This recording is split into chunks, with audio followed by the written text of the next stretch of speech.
et bienvenue à ma chaîne, sur ma chaîne Damon.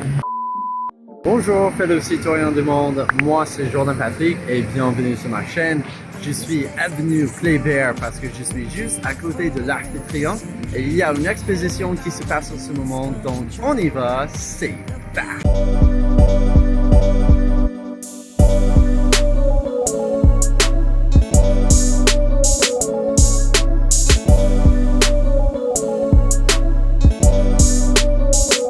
En fait, cette avenue, ça me rend des émotions parce que ma première fois à Paris, je suis resté dans la maison d'une copine qui a vécu sur cette rue parce que je le connais depuis mes études en Californie et elle a vécu dans cette avenue. Donc, je suis pas revenu depuis le début, c'était en 2013, ma première fois à Paris.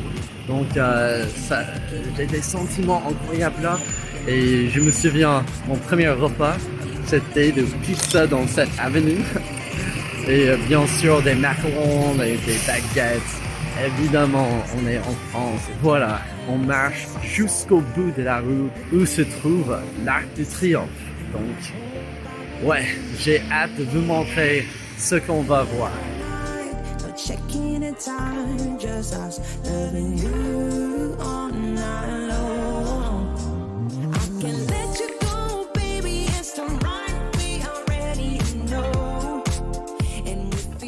Dans cette vidéo, je vais partager avec vous quelques informations et l'histoire de cette exposition historique que vous êtes sur le point de voir.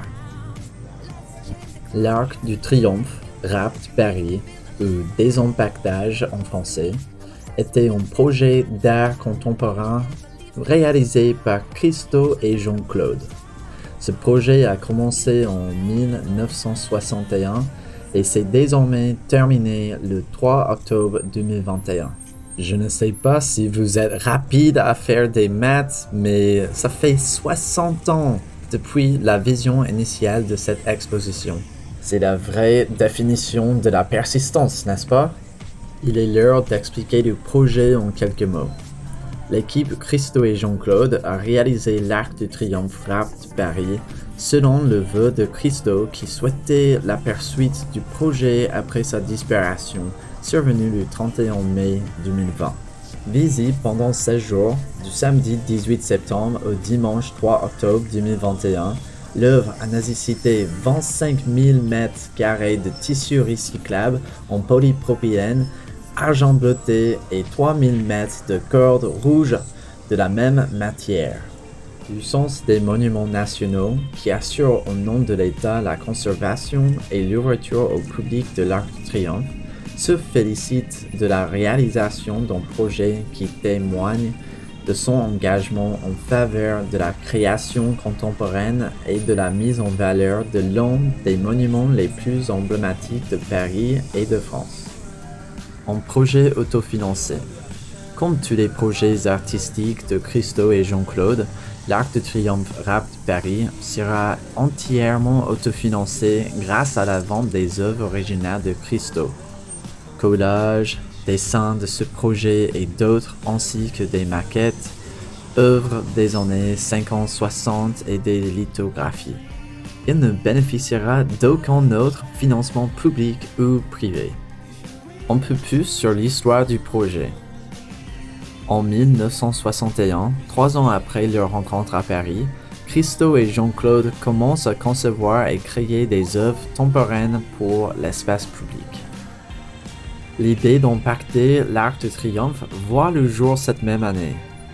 Christo réalise en 1962 à 63 un photomontage de cet empaquetage vu depuis l'avenue Foch, puis en 1988 un collage avant de reprendre et développer ce projet à partir de 2017. 60 ans plus tard, ce projet sera concrétisé. Le projet a été présenté au Centre des Monuments Nationaux par le Centre Pompidou et reçoit le soutien de la ville de Paris.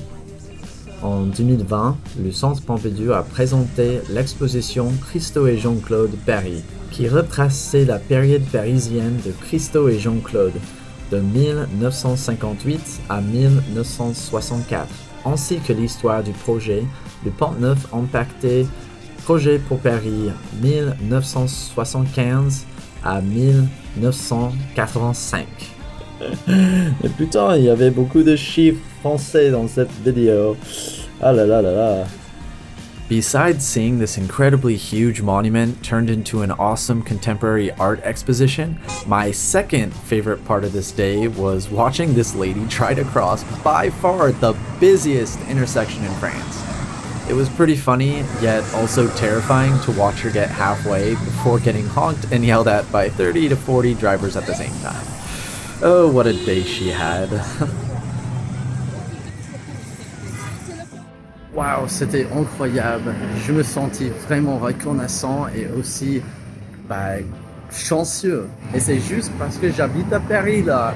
Sinon, à Limoges, je n'aurais pu avoir la chance de voir ça en vrai. Donc, merci d'avoir regardé cette vidéo et à la prochaine. Ciao, ciao for now.